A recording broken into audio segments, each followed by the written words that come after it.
I'm Brandi Kruse. Coming up today on Undivided. Let's hope social media moderators are kind to us today because we want to talk about some of the things that have been exposed. Pretty gross things that your taxpayer money in Washington state is being spent on. Plus, a national civil rights complaint has been filed on behalf of a Tumwater female athlete, and the Seattle Times digging deep into Mayor Bruce Harrell's past in an odd article. We'll discuss that and more coming up today on Undivided. Remember, you can support our show for just $5 a month by signing up at undividedpod.com.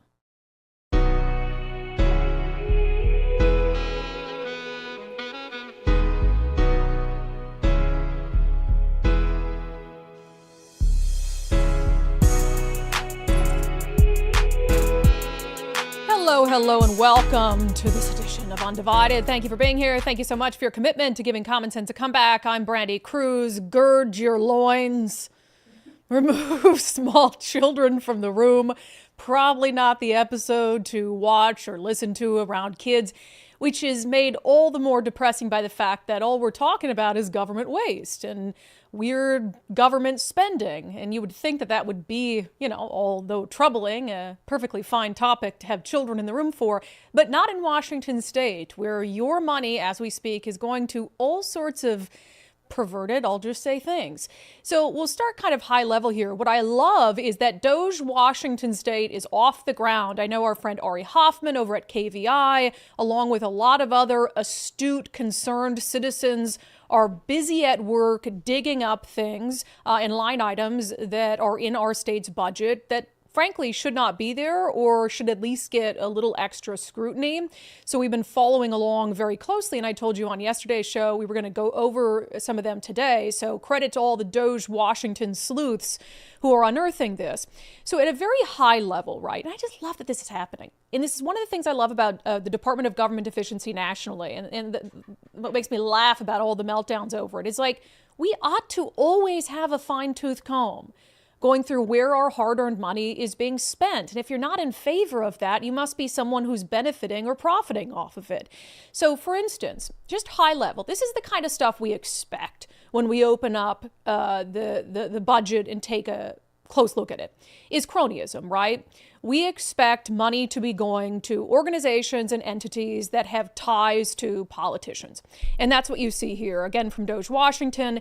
So there's millions and millions of dollars that are being sent out to organizations of all sorts that have some sort of tie to current elected officials. Either Senator Manka Dhingra had been on the boards of some of these organizations, or is a current partner in the case of Noel Frame for an organization getting $2.4 million.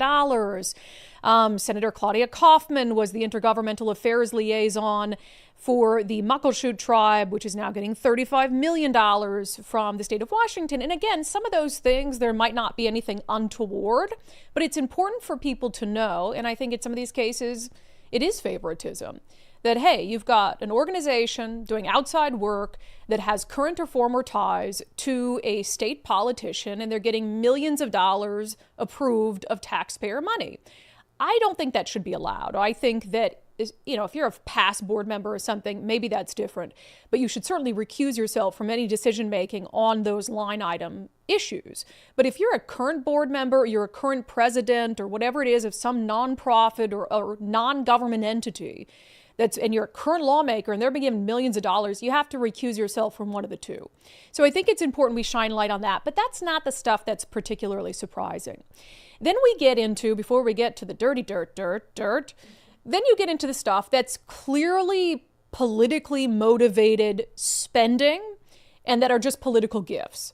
That it's all, what is the phrase I use speaking of dirty? It's all just kind of a circle jerk of money. Where it's like, I'm going to give it to you, you give it back to me in the form of this, and it's all our money, right?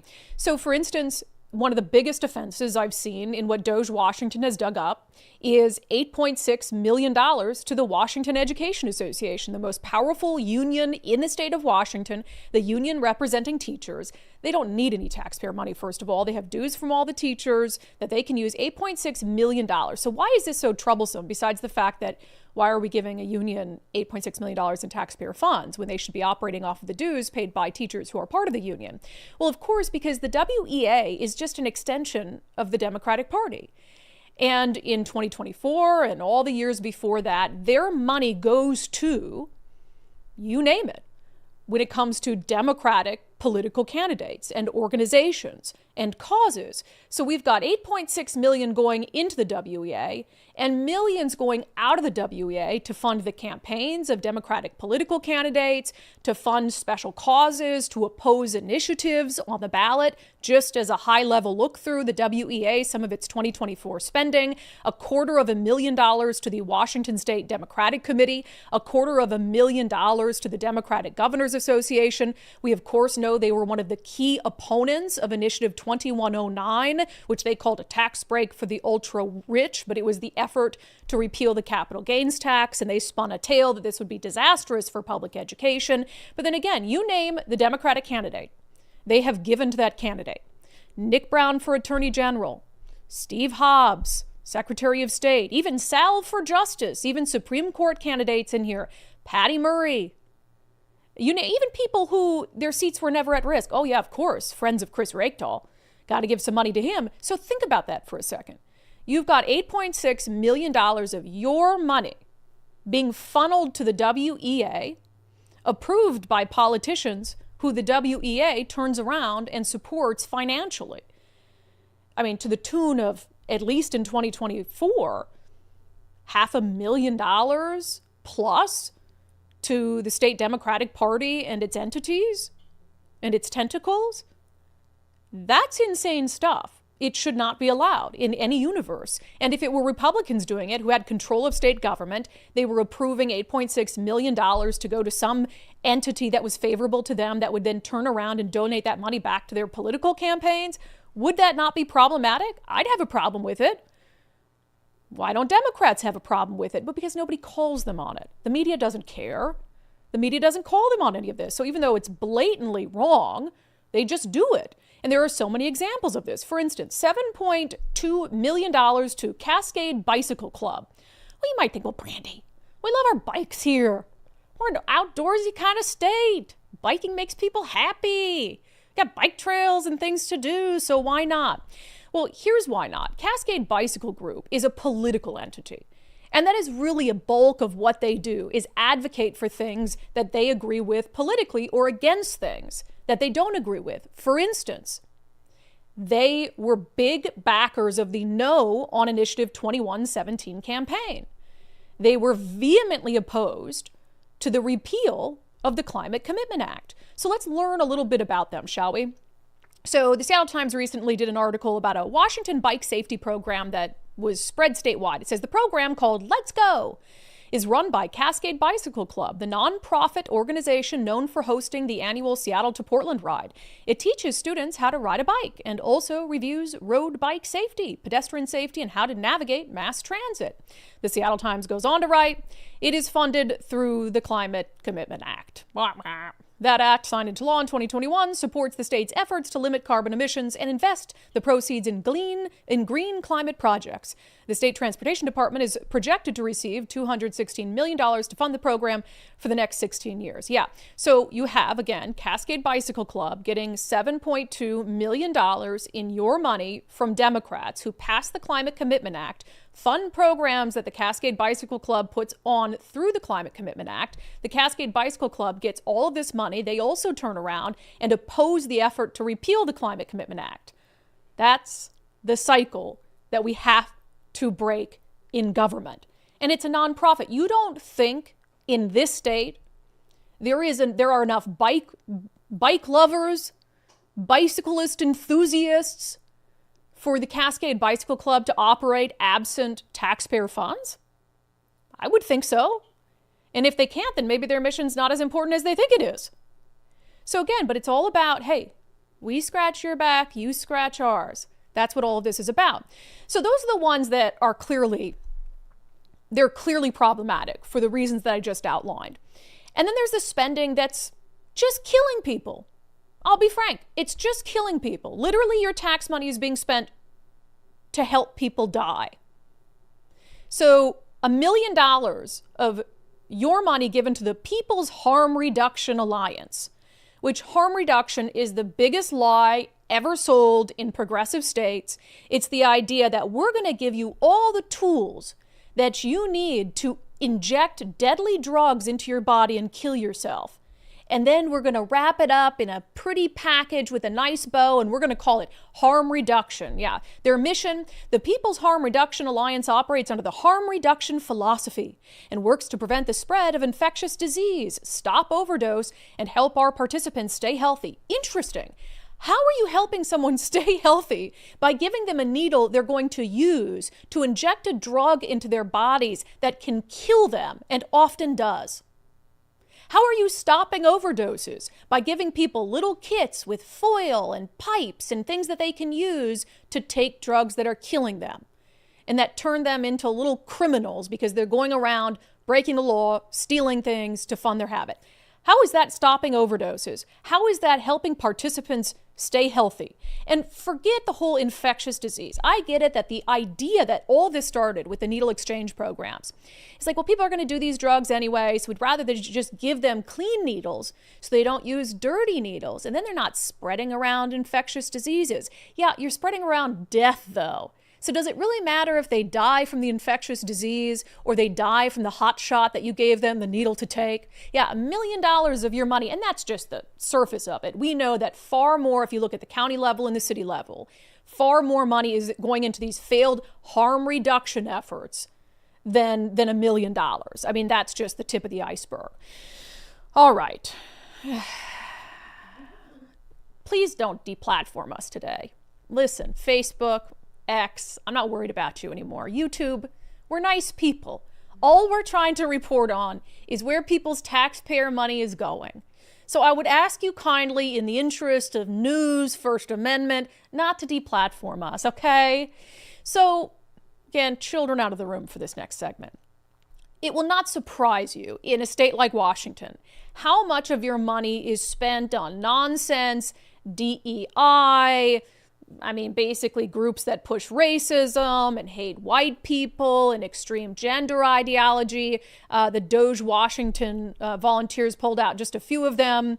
$5,000 for Drag Story Hour, $2,000 to Queer Productions, $5,000 to Queer Life, $20,000 to Seattle's Gay News, $382,000 to Northwest Network Bisexual Trans Abuse Victims. How many bisexual trans abuse victims do you think there are in Washington State? And can't the funds that we have for other victims of abuse be used for the one person who has reported that they're the bisexual trans victim of abuse? $382,000. How much is that per person? How many people? That's insane. Put a pin in that. We need to figure that out.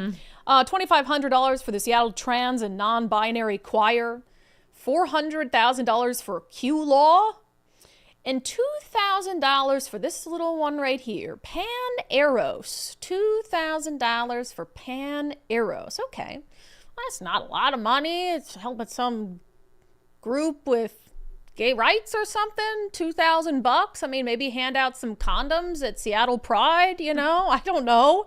So let's look into Pan Eros, shall we? And again, all the credit in the world to the DOGE volunteers for digging all this stuff up. We are just the communicators of this information, although we've had to go in and fact check and verify.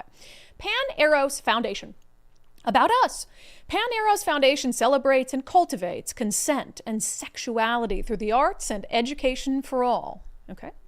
Inspiring a better world by promoting respectful interaction through consent education to cultivate sexuality as a healthy, integral part of being human. We support people through art and education by creating space for finding and expressing their whole selves, celebrating the full spectrum of sexuality across race, ethnicity, nationality, gender, orientation, identity, ability, class, and religion. Okay, still doesn't help me understand what you do. Let's take a look at their calendar, shall we? So it looks like they have some event space, right? So let's just take a look at their calendar and dive into that and see if we see anything that just speaks to us. How about this? Rain City Jacks event happened on February 4th, 7 p.m. to 9:30 p.m. Gotcha. At the Gallery Irato. What is it? What could this be? Rain City Jacks. Wow, old school Jacks. Remember you used to play Jacks when you were a kid? Yeah, that's probably Throw it up, pick it up. That must be it, right? Like, that's kind of cool. Bringing back some old-timey games and stuff so kids get off their phones or whatever it is. Let's read, shall we? Rain City Jacks is a traditional jack-off club. following in the footsteps of the venerable New York Jacks, LA Fraternity, and SF Jacks. Rain City Jacks hosts regular private events for its members to share masturbation and mutual touch in an open group setting. Membership is available to adult men who desire and value what we have to offer, respect the Jacks culture of mutual respect and consent, and adhere to the code of conduct. Okay, let's hear more about this whole concept from the founder of the Rain City Jacks, Paul Rosenberg, who also literally wrote the book on JO clubs. I love a lot of play around masturbation. That's kind of my jam. So I'd say my main squeeze is masturbation and mutual masturbation, being in the same room with, and group masturbation. That's just something I just focused on as a fantasy when I was in my 20s about masturbating with lots of guys when I found out Jack clubs existed. And it wasn't until I actually got to a Jack club and then started my own Jack club that I found out that, oh my God, this is something that really satisfies me deeply.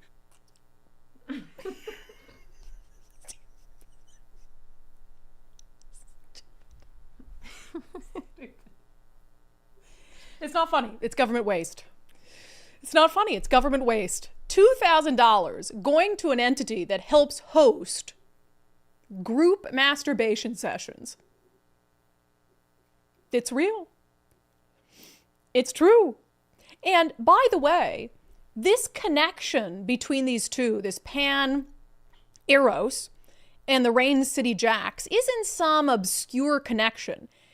Isn't some like, oh, if we had only known, we're not trying to give taxpayer funds to an entity that hosts or helps support, events where men get in a room and JO together. We're not trying to do that. Which, by the way, if you're brave enough and not at work, look at the Rain City Jacks website. Literally, it comes up. You have to say, I'm 18. I made Nicole look. And it's naked men sitting around together JOing. It's just porn. It's a porn website. Mm-hmm. It is literally a porn website. So as I said, this isn't some obscure connection. In fact, the dogged reporters at The Stranger, one of them went in 2019 to a Rain City Jack event and reported on it and also participated in it, which is kind of a strange assignment. Seattle's premier men's JO club isn't just for gay guys. There are so many different ages, body types, and kinds of you-know-whats. It's hard to describe. From Pulitzer Prize winning journalist Christopher Frizzell, I made up the Pulitzer Prize part. It says, Rain City Jacks convenes on Tuesday nights and Sunday afternoons on alternating weeks. See raincityjacks.org for the calendar. The typical turnout for a party is about 70 people, and the Sunday afternoon parties are said to be slightly better attended than Tuesday nights. I did a lot of watching at the 14th anniversary party, but I also had interactions with half a dozen guys, purely for anthropological reasons, of course, and journalistic reasons. Also, I wanted to see what it was like letting someone all over my chest in front of 163 other people. An old friend I ran into obliged. This is I didn't even read that news article in The Stranger.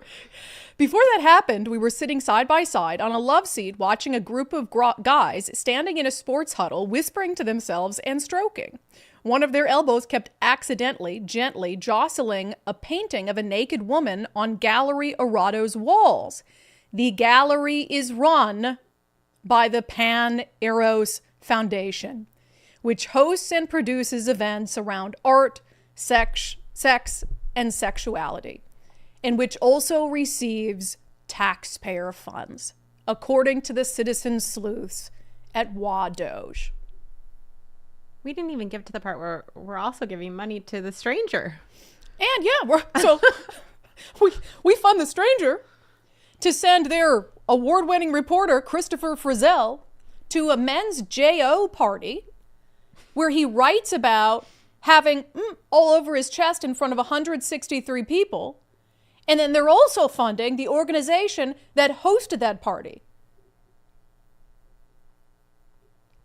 This is giant meteor come on down. I don't care anymore. Like literally, they said there's an increased risk that one might hit Earth in 2032. I'm ready today. I'm ready today because I think if God is really out there watching, like, let's just start over.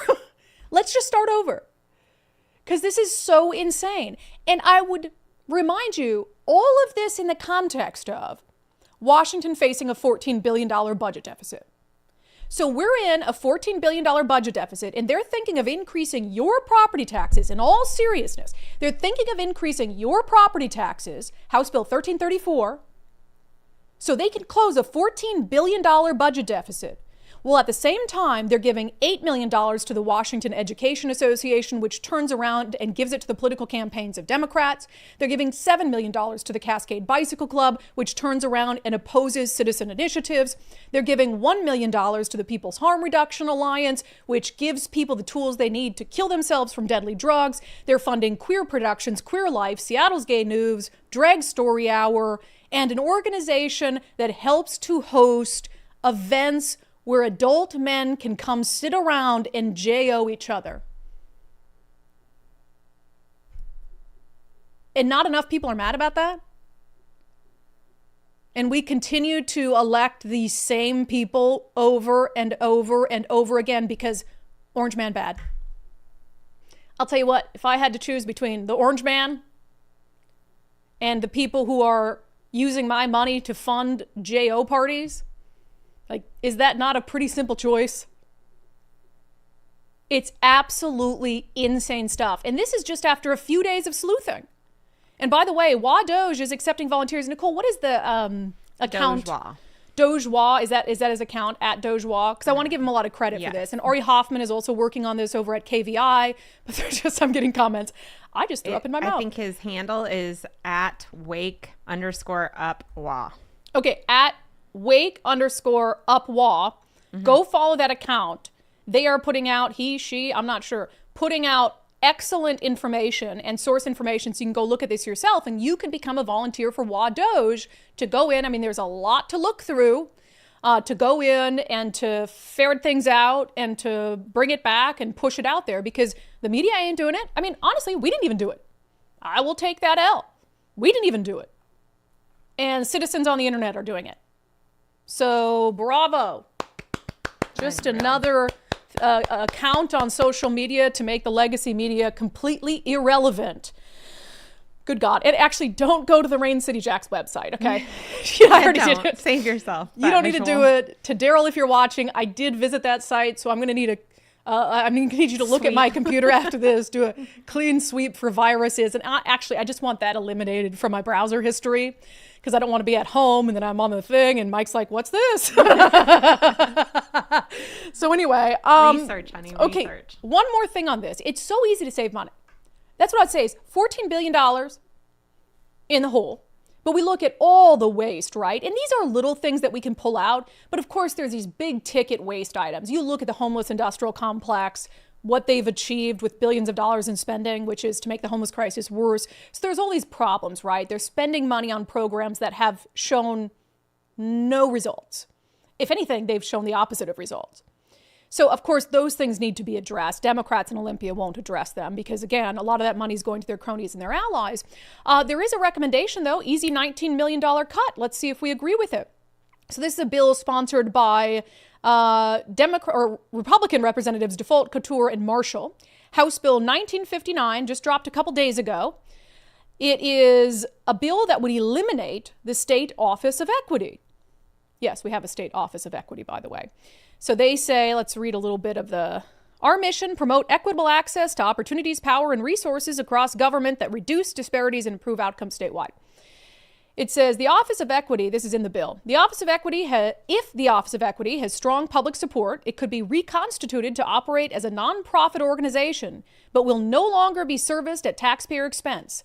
The legislature intends to save the taxpayers $19.5 million by eliminating the Office of Equity. That is the stated goal of House Bill 1959.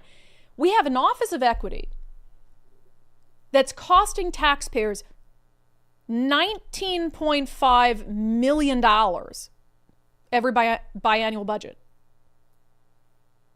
And this will never go anywhere, of course. This is a Republican-backed bill.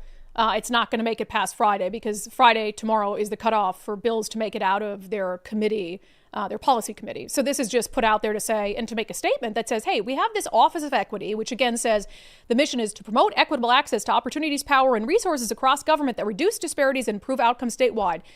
So you're telling me we have to spend $19.5 million on something that is a manufactured problem. And let's say it is. Let's say we've got people who are having difficulty accessing state services that they're entitled to, or they're being disproportionately cut out of some sort of service of state government.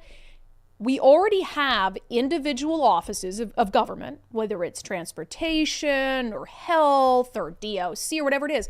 Shouldn't they individually be in charge of making sure that Washingtonians who are entitled to their services get them? Why do we need an overarching Office of Equity, not equality, equity, to do that? And I would mention, in one of the most progressive states in the union, if we're in need of an Office of Equity in a state like Washington, doesn't that mean that Democrats have done a pretty crappy job of being equitable? Because they're the ones in charge of state government. We've had a Democratic governor for 40 years, and those governors have appointed Democrats to lead all of their agencies. So if our state agencies and departments are doing a bad job of servicing all the different various communities in our state, doesn't that fall on the shoulders of Democrats? It's like, no, we're not doing a bad job of it. Bad job of a lot of things, but equity isn't one of them in Washington state. And so this is just a feel-good government agency. It makes them feel nice inside. It allows them to come out and say, Washington is an equitable place. And for them to feel good, we have to pay $19.5 million every 2 years. For Democrats to feel good and say that Washington state is equitable. So again, if they're really concerned about the budget, isn't that an easy cut? That's a no-brainer, right? $19.5 million right off the top, just like that. They'll never consider it. This bill won't go any further than Friday. And that shows you that they're really not concerned about a balanced budget or anything like that. They're concerned about raising taxes. So they're going to increase your property taxes. And I just want you to remember, when they do that, that instead of helping you, cutting your taxes, whatever it is, they would rather increase your taxes than cut the Office of Equity, than cut their gifts to WEA and their political cronies and allies, and to cut funding to a bunch of extreme radical gender ideologies, sexually charged and motivated organizations that are getting your hard-earned money. Insane. All right, coming up next, a national civil rights complaint has now been filed on behalf of Frances Stout, the sophomore girls basketball player we featured on this week's show. We'll talk about that next. First, is your retirement portfolio running efficiently? Why not run it through a Department of Retirement Efficiency? That's what you can get from Bulwark Capital and our friend Zach Abraham, who is the Chief Investment Officer at Bulwark. So coming up on March 20th, they are having a First 100 Days live webinar. So here's what's going to happen. Zach is going to cover all the rapid changes under the Trump administration, how it could impact your retirement portfolio. He'll also do a longer-term outlook for 2025 and a full reveal of how Bulwark is always looking for opportunities to lower risk, lower cost, give your retirement as much upside as possible. So I like that. Run your portfolio through Department of Retirement Efficiency. So get a second opinion at the very least. And this is really just an information session, so you don't have to hand Zach over your retirement portfolio. You can just hear what he has to say about what's happening nationally and around the world, how it could impact your retirement portfolio. So maybe put you at ease, or just you can leave feeling a little more informed about what's going on. You only get one retirement, so you want to make sure that it's properly protected and that you're aware of everything going on in the world that could impact it. So sign up for that right now, totally free. KnowYourRiskRadio.com, KnowYourRiskRadio.com, and make sure to catch up on our weekly show, DOGE Watch, with Zach Abraham. We just dropped a new episode yesterday, so it's a lot of fun. Okay, so we first talked about this here on unDivided. There was a basketball game between Tumwater and Shelton. A sophomore girl on the basketball team on Tumwater refused to play because there was a biological boy on the other team. So we had on Frances Stout and her mom Amy on Sunday's show. We also had on the transgender athlete from Shelton, Andy, and Andy's dad, Donnie, on the show. Both interviews that you should watch. We're going to have the rest of Andy and Donnie's interview coming up this Sunday on Sundays with Subscribers. But some fairly significant news here. So the organization FAIR, which is Foundation Against Intolerance and Racism, has now filed a federal civil rights complaint against the Tumwater School District on behalf of Frances Stout. And I think this is important because we know, and it went to the U.S. Department of Education, we know that what's happening in our school districts in Washington is a direct affront to the executive orders put down by President Donald Trump. And so we already know there's kind of this lingering, are we going to lose federal funding over it? Because Donald Trump has said that they'll cut federal funding to Washington state schools if they don't comply with some of these things. So, but in the meantime, this is a complaint from FAIR on behalf of Frances Stout, directed at the Tumwater School District. There's a couple different elements that they point out here. So it says, Ms. Stout is not the only student whose First Amendment rights were threatened in the course of this game. When her 13-year-old brother attempted to take a video of the basketball game, just as several other spectators in the gymnasium were, a Tumwater School District employee threatened him by saying, "You better think twice about that." When Ms. Stout's brother questioned what the TSD employee meant by this, the employee responded, "You better think twice about what you're doing right now," while standing within inches of the young boy's face. It seems that if one agrees with the WIAA policy in question and believes it is a violation of a female's sex-based rights to be forced to engage in athletic competition with a male, TSD will use its power and influence to silence such dissenting viewpoints. Needless to say, the TSD actions outlined herein raise significant concerns about federal law violations. They also go on to say that several communications from high-ranking officials in Washington state demonstrate our commitment to allowing trans-identifying males to participate against girls, and they call it an overt disregard of the requirements under Title IX. So they're seeking the Tumwater School District to immediately cease these activities. One thing I want to say, so we'll see what happens with all of this. I think there's this broader question again, which we'll get to in a moment in our daily show poll about, I think the ultimate sort of harm, I think it'd be good harm, but for Washington State and for schools like Tumwater is they lose federal funding. I hope it doesn't come to that. I hope they see reason before it would come to anything like that. One thing I want to note, just because it's been really widely circulated on social media, is a bit of misinformation or maybe confusion. So there's a site called Newsbreak. I was being tagged relentlessly in this yesterday where it said the WIAA had changed its rules and said men can no longer participate against girls in WIAA athletics. And I was like, that's weird. Why is the first time I'm hearing about this on Newsbreak? I swear I would have been texted by all sorts of people if that had happened. The issue is the article was actually out of Wisconsin. It was the WIAA in Wisconsin, not Washington. And yesterday, Wisconsin changed its rules. And Wisconsin's WIAA said boys can't compete against girls anymore. So I don't know how that ended up being a Washington story shared all over Newsbreak. But if you've seen that, it's not true. I hope one day it is true.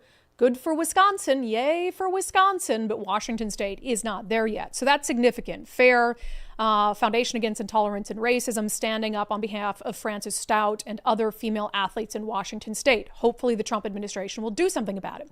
So I want to ask you guys, though, in our daily subscriber show poll on Patreon, Locals, and X, about the potential consequences here. Because I know a lot of you have kids who are in Washington's public school system. So I asked if you would support the Trump administration in carrying out his threats to cut federal funding to Washington public schools if they do not comply with the executive order, which in part protects girls' sports. Nicole, yes or no? Would you support that outcome? Yep. Then we need some motivation. I think the WIAA, which is made up of a bunch of school representatives, right? The board part of it, there's a president and the board, and they took a vote. We have those two amendments that are coming up, and only about, it's like a little less than half voted to throw those out. And I think that they need some motivation. Chris Reykdal needs some motivation. Every union needs some motivation. You're going to lose this, and parents need to see it. See something tangible happen so that they actually speak up and get involved. I agree. Decision. And it's one of those things where Trump does a lot of threats, right? And why his threats are effective is he is clearly ready to make good on them. And that's why, I mean, whether it's the tariffs, he doesn't want to put tariffs down on Canada or Mexico or anyone else, but he will do it if you call his bluff, right? He has to. So you can't be like the Obama administration where we're drawing a line in the sand and then it's like somebody steps over the line and gives you the middle finger and you're like, it's okay. Right. So, I mean, this is one of those things where he's going to have to do it if it's lawful and courts will allow him to do it, but if they refuse to comply, or else your word means nothing and your threats mean nothing. A lot of you are saying yes, most of you are saying you would support federal funding. Now, my kind of like concern, I guess, would be, is it going to hurt school districts and students who aren't doing this crazy stuff? And I think we always have to recognize that there are a lot of schools and school districts in sane parts of our state who aren't obsessed with political and social indoctrination, who aren't buying into this extreme radical gender ideology. And they're sort of helpless in all of this because they can't go off on an island. So I hate to see money taken from them. As Carol H. said in her response on Patreon, my initial thought is a strong yes, but Washington will pass along the federal cuts as increased state taxes. So that's the other thing. If the Trump administration is able to make good on it, cuts federal funding, and Washington won't budge. Let's say our state will not budge. And they're like, fine, take the federal funding. They're not just going to like let that money walk out the door and not try to supplement it, right? I don't know if they'd be able to do that. So who's going to end up paying? Who's going to be left holding the bag for our state's extreme gender ideology? Us, the taxpayers. So it kind of puts us in a crap situation. So it's tough. It's like, I want it to happen, but only long enough for the state to change its mind. But in order to believe that would happen, we'd have to believe that the state and Chris Reykdal and Bob Ferguson and Nick Brown would see reason and would be reasonable about it. Do we think they'd be reasonable about it? I mean, bought and paid by the WEA? I'm not so sure. A couple other comments. Mark, I am an ex-school director, but Washington education is out of control. I'm definitely in favor of cutting funding over girls' sports. In fact, I even used this exact example years ago. Andy says, stop every last penny until our schools stop attacking girls. Over on locals, Todd Brisky says, we need to cut $2 trillion just to get back to 2019 spending levels so even these small potatoes can start to add up. Chad Mogandon says they should also withhold federal funding to school districts that violate FERPA by keeping secrets from parents. I agree with that, too. Mm-hmm. You know, he did give 14 days. I believe it started 2 days ago, 14 days for all schools and universities to withdraw their DEI initiatives and so hiring this is coming practices. to a head then. So, I mean, right now they have 14 days. I like it. Well, I think they're down to 12. Well, they're going to fight it tooth and nail in court. They'll find a friendly judge who's going to say, okay, put that on pause. They'll continue to do this. They don't want to just look at this. And again, it's a deeply unpopular position. It's an extremist position to support boys playing against girls. It's like an 85% issue in the last polling nationally. And I was like, 85% actually seems low. So you have this thing that even in other blue states and areas is not popular, this concept of boys shouldn't be playing against girls. I mean, we had a transgender athlete who even seemed to be sort of waffling on the idea of whether it was okay or not. And so it's just insane that that's the thing on an 85% issue, an extremist position, that our attorney general and our governor and our head of public schools would plant their flag and say, we're not budging. Why? And meanwhile, test scores are in the toilet. Nobody except the extremists and the WEA would have a problem if you came out and said, look, you know what? We're going to focus on academic outcomes. There's too much problems caused and all this other stuff. So we're just going to we need the federal funding. So we just got to do away with it. I mean, you'd have a couple angry people in the WEA that might not donate to your political campaigns. And that's all they're concerned about, right? Meanwhile, at least there's some sanity at the national level. I have to love trolling level expert from the Department of Health and Human Services under RFK Jr. So they have put out some very clear guidance on their website. They have a whole section that's dedicated to defining genders. And they kept it pretty simple. It says, defining sex. There are only two sexes, female and male, because there are only two types of gametes. It's funny because this is like what we were taught in middle school. An individual human is either female or male based on whether the person is of the sex characterized by a reproductive system with the biological function of producing eggs, ova, or sperm. Definitions. Sex is a person's immutable biological classification as either male or female. Female is a person of the sex characterized by a reproductive system with the biological function of producing eggs, ova. Male is a person of the sex characterized by a reproductive system with the biological function of producing sperm. Woman is an adult human female. Girl is a minor human female. Man is an adult human male. Boy is a minor human male. Mother is a female parent. Father is a male parent. I feel like they're talking to toddlers, which they kind of are. Oh, yeah. People who act like toddlers.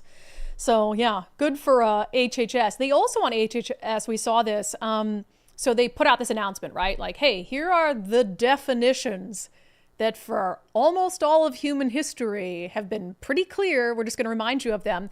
They also put out, and this is an HHS video, right, Nicole? Mm-hmm. A video with Riley Gaines, who, of course, is the female swimmer who was one of the first to stand up against a biological male participating against her. So here's the video they released along with these updated sex definitions. The executive order keeping men out of women's sports ensures the next generation of girls has the fair opportunity to compete with the safety, privacy, and equal opportunity they're entitled to. The clarity and decisiveness of this administration sends a strong, clear message to women and girls across the country that we matter. In early February, the NCAA updated its policy, claiming to align with federal law. However, the Department of Education recognized the glaring loopholes in this policy and understands there's more work to be done. As women, we have been neglected and ignored while demanding we are entitled to equal opportunity, to privacy, and safety from decision makers who are actively working against us. But courage begets courage. Thank you, President Trump and HHS, for courageously defending truth, common sense, and women.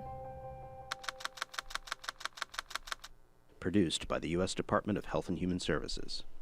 God, we're so back, baby. I love it. So she mentions a loophole there, and that loophole is relevant to states like Washington because remember, Bob Ferguson, new governor, took office, promised to cut red tape. What was his first action to cut red tape in government bureaucracy? It was to speed up the time frame that it takes the state to allow you to change the gender on your birth certificate. So in Washington state, they say within 3 business days plus shipping time, they can get you a new birth certificate with the gender of your choosing. And so that obviously complicates the situation. If you're playing athletics and in Washington state, you have a birth certificate that says like, hey, I was born a dude, see? I was born a chick.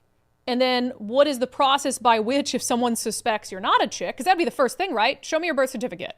Well, in a lot of states in the US, you can change the gender on your birth certificate. So now that's not really going to be a reliable method to rule out that someone's a dude. So then you're going to have to go into the testing or whatever it is because someone suspects that you might not be a female and you came from a state that allowed you to say on your birth certificate that you were born a woman even though you weren't. So there are some loopholes to work through for sure.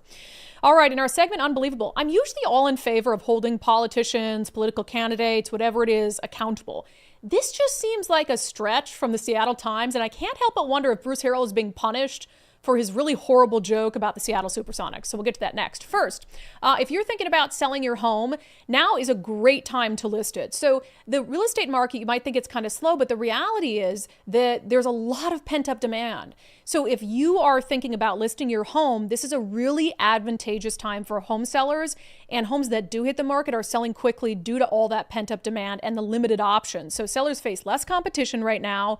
And what I would also say, and from Wes's perspective, is homes that are priced right and homes that are properly prepared for listing, which is what he and his team specialize in. Those are the homes that are performing the best on the market. So the spring market is kicking off. February, which is almost over, March and May, these are all top months of the year to list a home. So, and Wes really thinks 2025 is shaping up to be a strong year for real estate and definitely a better year than 2024. So if you're thinking about listing your home, reach out to Wes early so you can talk over things. He can give you a free market analysis. He can also, take a look at your home, see what he would recommend doing to make sure, again, that it's properly prepared for listing. So sellwithwes.com, sellwithwes.com. It's just a better way to sell your home. It just is. All right. Poor Bruce Harrell. I don't know. I think I might get some crap from viewers for my take on this story. But the Seattle Times resurrecting a 30-year-old case from Iowa about Seattle Mayor Bruce Harrell. Let's talk about it in our segment, Unbelievable.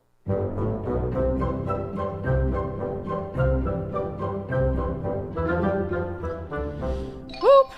Okay, so of course, Mayor Bruce Harrell is running for re-election, and I've said that I would prefer someone else. I don't believe that he's made good on the promises he made when he initially ran. He's ending his first term right now. But I've also said that he's probably the best that Seattle voters are going to be willing to do. And I think there's better options out there for sure. Like Rachel Savage announced her campaign. She was in for Sundays with Subscribers. She is an absolute savage when it comes to calling out the absolute hypocrisy and BS and failures of Seattle. I don't know if we're going to see her campaign take off because she's kind of an unknown entity. But, you know, Bruce Harrell is like as moderate a mayor as I think Seattle is willing to elect. And so the alternative is some loony lefty or borderline socialist that's going to just drive Seattle deeper into the gutter. So I'm by no means a Bruce Harrell stan, but I also just think, like, here we are. You know what I mean? He's probably going to get another term. Well, not if the Seattle Times can help it. Because in their diligent reporting on his second campaign, they have dug up an arrest from 1996. This is the headline from the Seattle Times. Seattle Mayor Bruce Harrell was arrested in 1996. He says it was racial profiling. So let's just read through this version of their story. In September 1996, now Seattle Mayor Bruce Harrell was arrested in front of an Iowa casino and charged with 3 misdemeanor offenses: carrying a concealed gun, brandishing the weapon toward another person, and resisting arrest. All 3 were eventually dismissed by prosecutors in March of 1997, in part because Harrell apologized to the arresting officers. Harrell was approached by several people in a casino parking lot in Council Bluffs, which is just across state lines from Omaha. Witnesses said Harrell was seen brandishing a gun at someone in the parking lot. Private security then called police, who searched his car and found a .25 caliber semi-automatic pistol.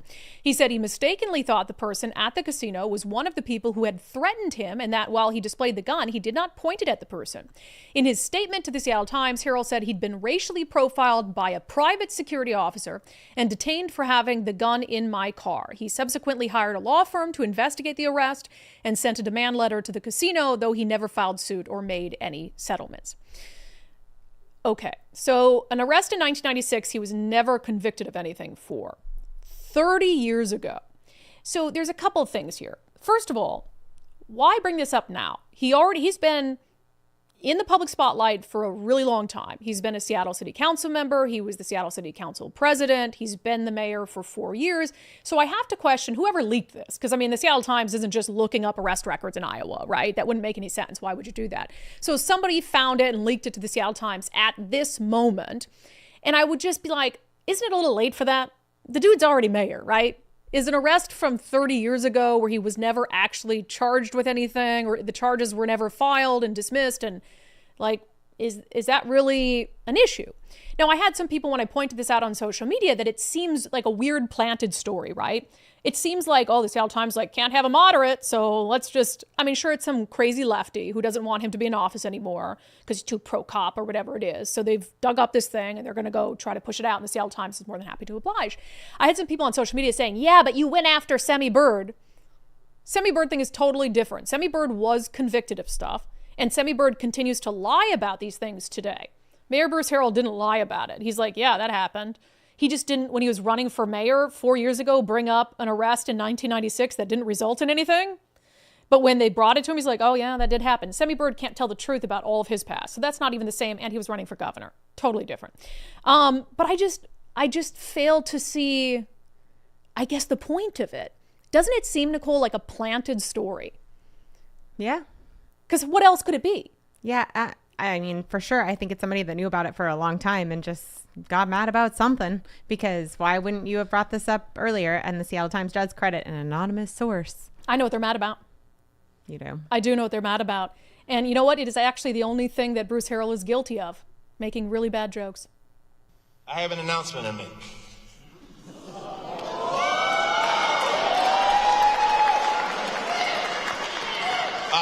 I'm just kidding. Throw him in jail for that. He should be arrested and jailed for that. 1996, not so much. But I'm really glad the Seattle Times is using its journalistic prowess to dig up these very important issues from 30 years ago as opposed to, I don't know, hold elected officials right now accountable. I mean, even Bruce Harrell, hold Bruce Harrell accountable for not making good on any of his campaign promises around public safety and homelessness. Dig into the homeless industrial complex. There's a million things you could be using your investigative prowess on and your time and energy besides this. It's just kind of strange and unbelievable. All right. So speaking of elected officials, let's get to some national news quick. We were going to play this on the show yesterday. I don't know why we didn't. I think we just skipped over it or something. Who knows? I probably wasn't thinking. All right. So Karen Bass, the mayor of LA, still the mayor of LA. I'm surprised she hasn't resigned in shame yet. Of course, one of the big controversies when the LA fires broke out is that she was out of the country.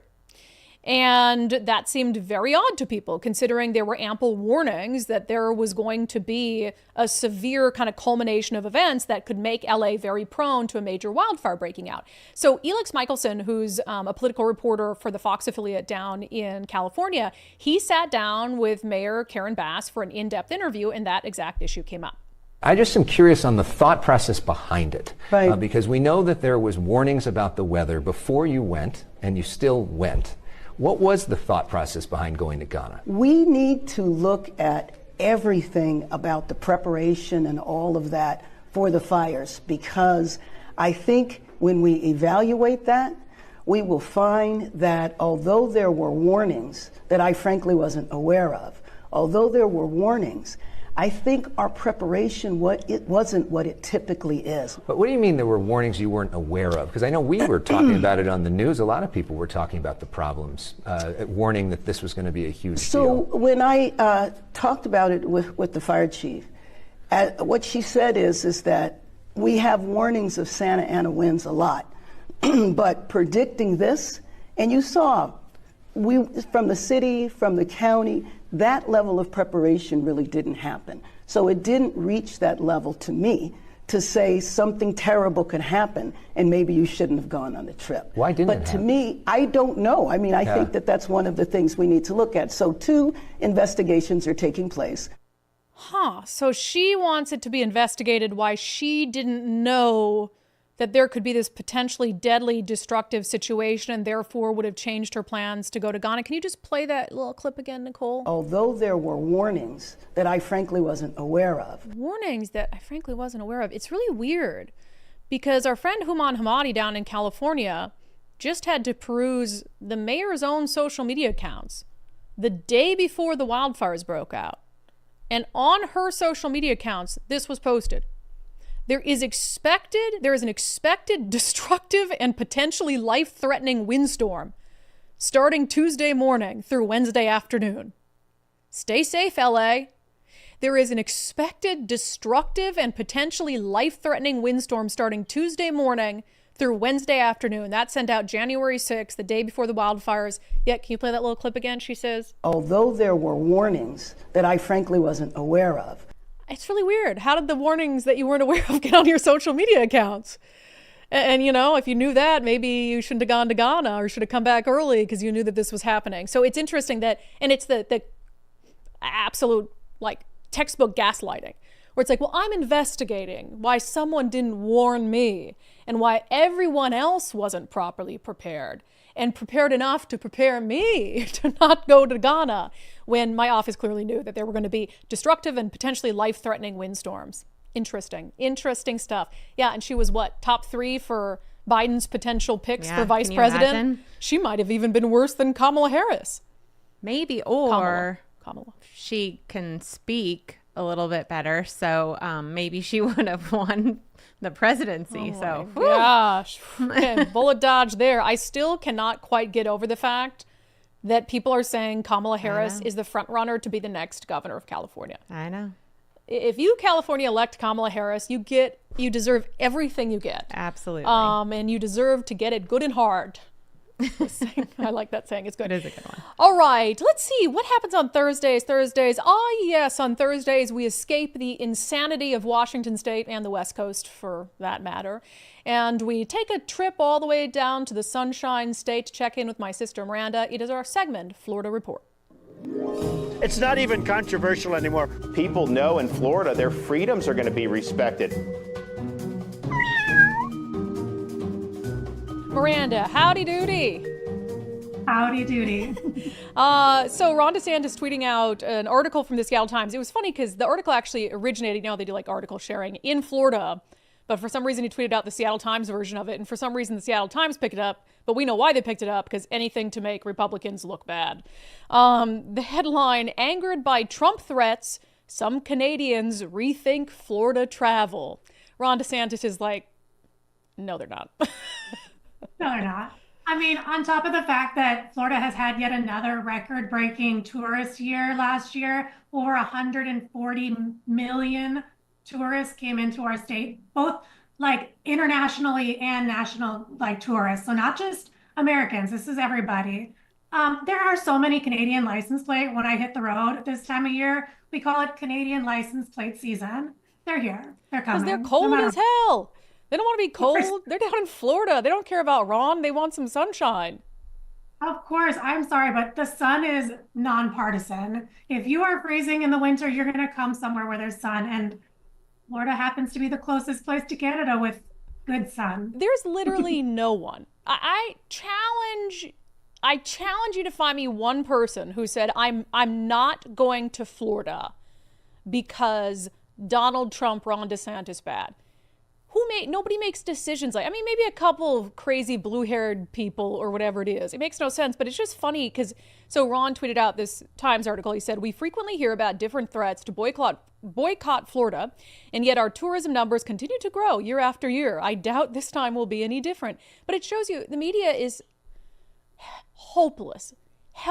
Yeah. Because there's that article that you alluded to saying it's record tourism for Florida for 2024, 142 million people. So think about how disingenuous you have to be to print an article like that about a state that's seeing record tourism.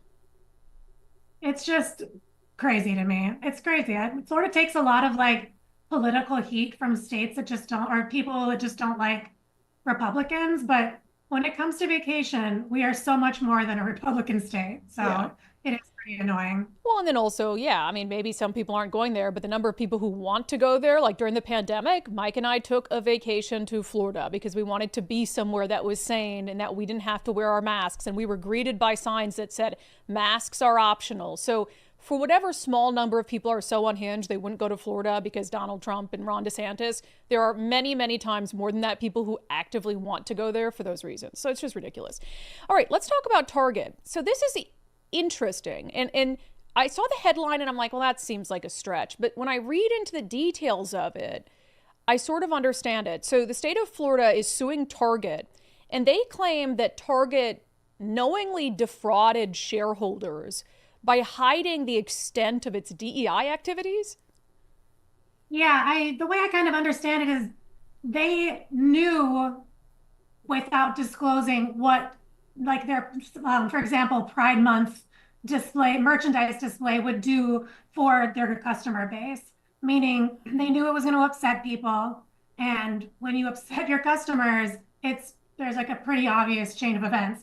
They don't spend money there, and then your stocks drop. So I think by not disclosing that they kind of knew that this was going to affect their stock prices, they're claiming that they defrauded their shareholders in this way. I mean, I think if you have shareholders who feel defrauded, then I mean, there's a case for that, especially because this wasn't just like a Pride Month display. I mean, it's been a couple years since this was in the news, but you had, the crotch, I always think of the crotch bathing suits where it was like the easy tuck, where, it was like a bikini bottom, but you could tuck in your if you wanted to. And then they had like Pride trans stuff and for children and babies. And it was so prominently displayed in the store. So it's an interesting concept that they knew internally that there could be some backlash against their base, which is like working class people.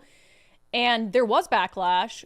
And so should shareholders have known that they were so deeply committed to these crazy extreme gender ideology DEI stuff? Yeah, and Target even kind of made it known that they realized they messed up because they removed some of that merchandise. They put that Pride display from that front corner when you walk into Target closer to the back, so it wasn't the first thing you saw. So they kind of acknowledged that they had made a mistake there. And that acknowledgement, to me, I think they just knew that something wasn't going to sit right with their customer base. So. Yeah, and then what was it? I'm going to reach for this because I can't quite remember. There was a doll that was really popular. And remember the doll sold at Target? It was sold in a bunch of places. Like, what was the doll every parent was trying to get their hands on? And it had the website to a hardcore porn. It was the Wicked dolls. The Wicked dolls. They're And I don't think Barbies. that was Target's fault because they were just carrying the product, but that was like, oh God. And so, yeah, the website, it was like printed incorrectly or something. So it went to a hardcore porn site. You know what I really do miss at Target though, speaking of DEI? You know what I actively looked for this holiday season and could not find? What? The paraplegic black Santa Claus Christmas ornament. Do you remember when that was, they literally, it was like how many kind of weird disability thing, paraplegic in a wheelchair, black Santa Christmas ornament. You really got to try for that one. And I just wanted one so bad because I'm like, I just need to have it because I want to hang it up on my tree sort of as a joke. And it was not there this holiday season. I was pretty bummed about it. It must have been really popular last year, not so popular this year. So. I just wanted to collect it. I'm sure the Santa was also transgender or something. I didn't say that on there, but I'm going to guess it was. So some of that I wish I could find. I bet you if I go on eBay, I can find some black paraplegic Santa Claus Target ornaments for sale. So I'm going to go look. All right, Miranda, good stuff. Thank you. You're welcome. It's not even controversial anymore. People know in Florida their freedoms are going to be respected. First of all, I'm not lying. I went online. There was a black paraplegic Santa Christmas ornament sold at Target. You have a picture of it, Nicole? Mm-hmm. Hold on. There it is. There was also a white one. That's fine. But it's first of all, how does he get down the chimney? How are you going to deliver presents to the whole world in a wheelchair? Magic. Now listen, I appreciate that people are differently abled, but that's not the kind of, you wouldn't be able to be Santa Claus anymore. If you're in a wheelchair, there's a lot of things that you can do on this planet. Santa Claus is probably just not going to be one of them. You got to understand the limitations. Oh, it's good stuff. If everybody has one of those, I will pay top dollar for it. I want one. I want one bad. All right. What do we have left on the show today? Should we get to some viewer comments? Yeah. Let's do it. First, I have encouraged you guys to take the First Mark Challenge. See what I did there? A little bait and switch. Because it's a no-brainer. I mean, everybody needs insurance. Are you getting the best insurance you can get at the best price? And for so many undivided viewers and listeners who've taken the First Mark Challenge, they come away happy they did it. Glad they did it, always saying, I wish I'd done that sooner. And there's going to be like one of two things that happened. Either in the case of Michelle, she says, I took the First Mark Challenge. They couldn't save us any money, but it's great to know that they are saving money for a lot of people. We already had the best coverage and cost. So she just left the First Mark Challenge more informed and, confident in her decision-making for her insurance. Eric said he had a different experience. He says, the people at First Mark quickly showed me the error of trying to handle his insurance policies on his own. They saved him 30% on his auto policy, 70% on his homeowner's policy. He says, I now tell anyone I know who is dealing with changes to their insurance to give First Mark a call. I did, and I'm truly richer for it. Love it.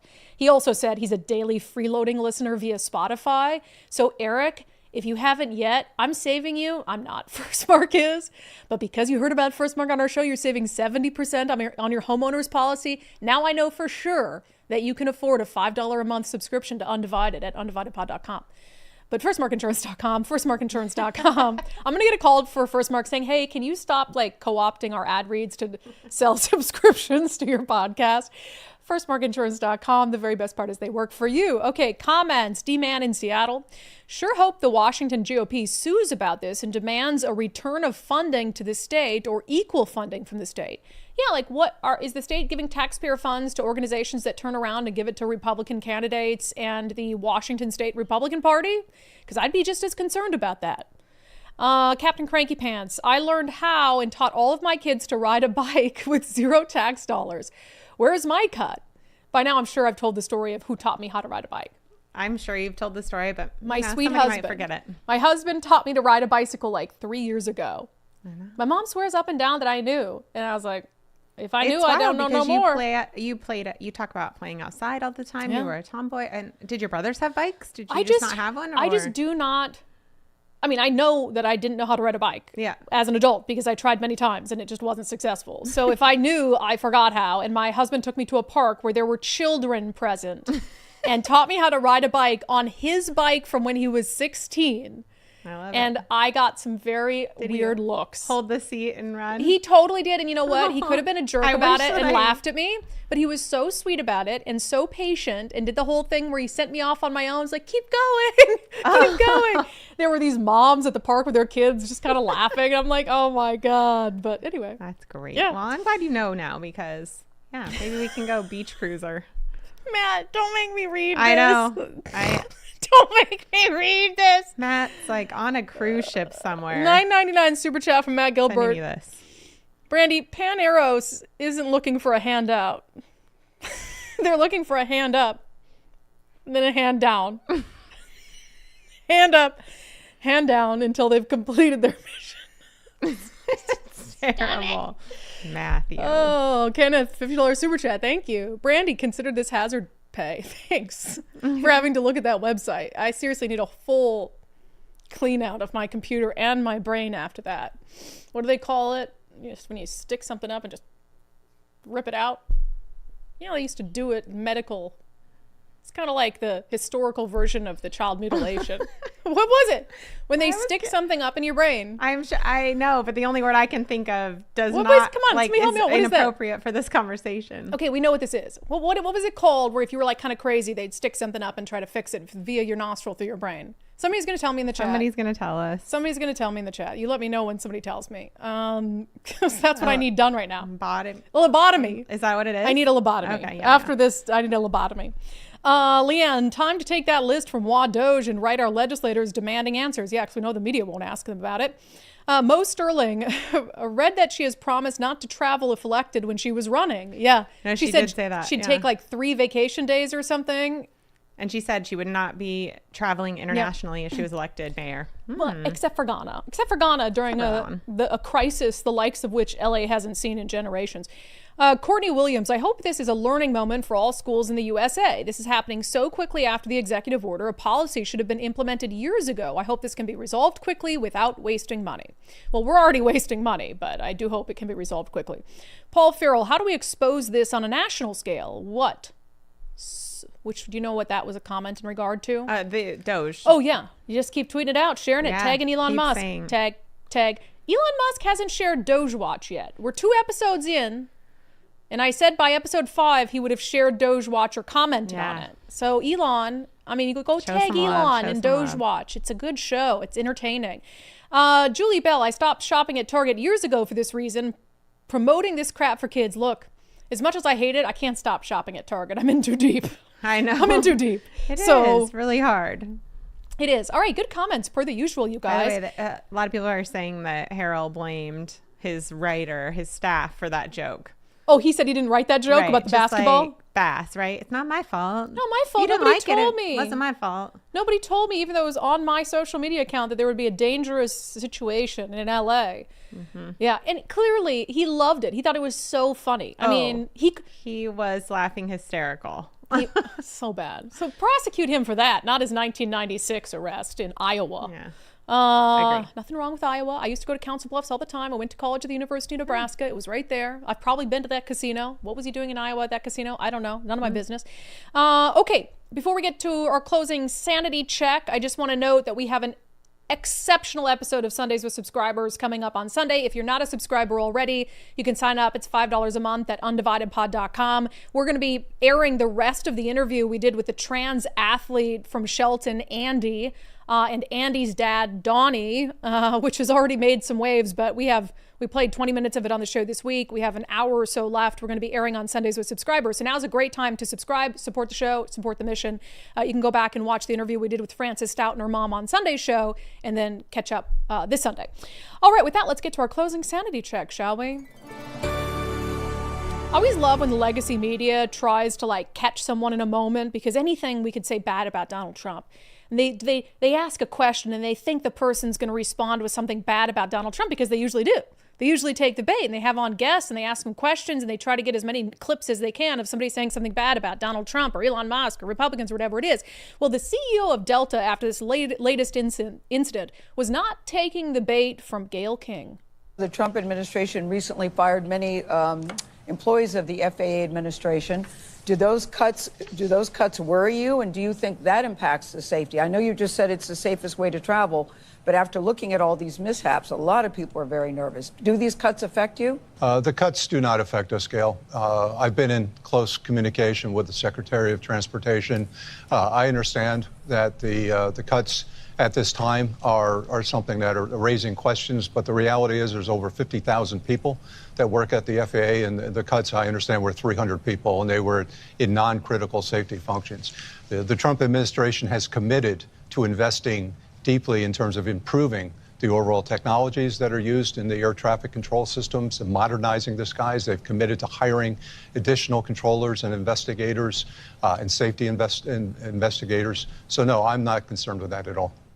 He'll never be invited back on CBS. That has been our closing sanity check. That has been today's episode of Undivided. Thank you for being here. Thank you so much for your support of our mission and our movement to give common sense a comeback. And Matthew Cook, I did not forget your super chat. I wanted to end the show with it because it's very sing-songy. And also because I'm hoping most people have tuned out by now because you're making me continue to read perverted messages as part of super chats. Matthew Cook for $5 says, I stroke it to the east, and I stroke it to the west, and I stroke it to the woman that I love the best. I be stroking. Clarence Carter. Thanks for that, guys. I try to be a lady on this show. I try to be a distinguished lady. Classy, elegant. And then the Matthews won't allow it. The Matthews won't allow it. It's very, very unfortunate. All right, if you haven't signed up to support our show, I mean, come on, guys. We broke a lot of news this week. We've been knee deep in the ballot, election observer stuff, and the protecting girls sports stuff. So sign up to support our show. $5 a month, undividedpod.com. A new episode of Politics Unpacked coming your way tomorrow, and an episode of Sundays with Subscribers on Sunday. See you then.